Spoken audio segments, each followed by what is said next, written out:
When children misbehave, oftentimes the parents will pay attention to the misbehavior. And that's usually a mistake, because what needs to happen is that parents need to pay attention to the cause of the misbehavior. That way, not only are they addressing the misbehavior currently being displayed, but they're addressing the future of the misbehavior as well. I would like to talk for a few minutes about 4 causes of misbehavior, and I'm going to tell you 3 things about that. I'm going to tell you what they are, what they look like, and what you do about them. The first cause of misbehavior I'd like to talk about is what we call lack of knowledge. That means the child doesn't understand what's required of them, doesn't understand how to do what's required of them, or they don't understand why they need to do what's being required of them. And so what you get is you get behavior that is that's resistant, but passively resistant. So they cry, they whine, they kind of flop around. They feel incapable of doing what's being asked. Or what you get is poor performance. They are not able to do the thing at the level at which you feel like is reasonable for them to require of them. An example might be asking a child to clean their room. And so we tell them, okay, I want you to pick up your room, and we go, and we come back, and we see that they're kind of distracted, or they're kind of whiny about it, or they're kind of acting helpless about it. That may be an indication that they have a lack of knowledge. When there's a lack of knowledge in the situation, what we want to do is we want to teach, we want to train, we want to prepare, we want to give them the skills, give them the know-how necessary to do that very thing.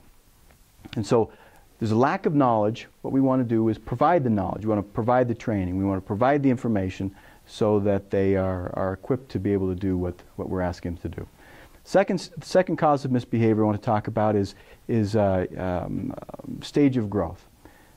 Stage of growth means that developmentally they're at a point where that behavior is fairly common, fairly predictable for the child at that time. And it's interesting, as Dr. Scoresby and Dr. Williams have already talked about, this developmental idea with kids where different stages and different parts of their life, they're focused on different things, different activities. It's very compelling for them. And so what you get under those circumstances, you get behavior which is fairly persistent, but seems to show up out of nowhere and then disappear as they move through time. And so some cues that maybe the misbehavior is a stage of growth issue is that most kids their age seem to be doing the same thing. If you have other children, older children, you can remember when they were that age, that's what they did. And it may be that the behavior just makes sense if you think about it from a developmental perspective. For example, kids that are 3 or 4 or 5 years old, usually 3 or 4, they are learning how to be more independent. And so they're learning to dress themselves, and they're learning how to button and snap and zip and tie. The corollary to that is they're learning how to unbutton and unzip and untie and And so what you find is a lot of 2, 3, 4-year-old kids who are out in their front yard just in their underwear, or just in a diaper, or sometimes not without a stitch of clothes on at all. And that, for 2, 3, or 4-year-olds, is developmentally appropriate because they're learning how to put on their clothes and take off their clothes. It's not developmentally appropriate for a 14-year-old, but it is developmentally appropriate for a 4-year-old. And so when we have that kind of behavior, which seems to be developmentally motivated, then we have a couple of choices. One is, and probably the most active choice, is to try to channel that behavior. We're not going to be able to extinguish that behavior. We're not going to be able to quash that behavior because it's developmentally derived.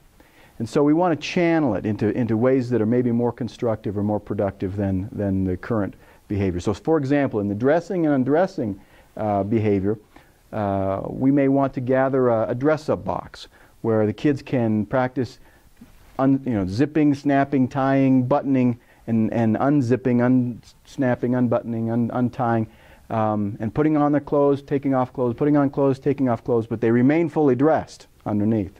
That way they get a chance to do what they're kind of feeling compelled to do developmentally. Sometimes, though, we can't think of a way to channel it, and sometimes we have to ride the behavior out. We have to endure the behavior because developmental behavior starts and ends based on developmental cues, and that behavior is going to go away as surely as it showed up. Lastly, or two, I guess, really quickly, unfilled emotional need is a third cause of misbehavior. That means that there's something that's going on that's, Dr. Scoresby talked about an unfilled emotional bucket, that they have a need to belong, they have a need to be taken care of, they have a need for security, and those needs are not being met. Now, this takes some detective work on the part of the parents, but looking for that unfilled emotional need and looking for ways to fill that unfilled emotional need is very, very important. Lastly and quickly, traumatic events. Sometimes misbehavior is caused by traumatic events, disruptive things in their environment which have caused probably some behavior that looks like maybe regression, baby talk, thumb sucking, bedwetting, as well as nightmares, clinginess, and withdrawal. This is sometimes also difficult to determine because what's traumatic for us and what is clearly traumatic would be, a death of a pet, a friend moves away, a divorce. Sometimes for a child it's much less or much more subtle. Maybe losing a tooth or maybe potty training has become a traumatic event for them. But we have to address that traumatic event by reassuring, by paying increased attention, and sometimes we have to seek professional help as this behavior persists because of the trauma that they've maybe experienced. So remember that these 4 causes of misbehavior are important. If we look for the causes of misbehavior, not only will we address the behavior currently, but we'll address future behavior as well.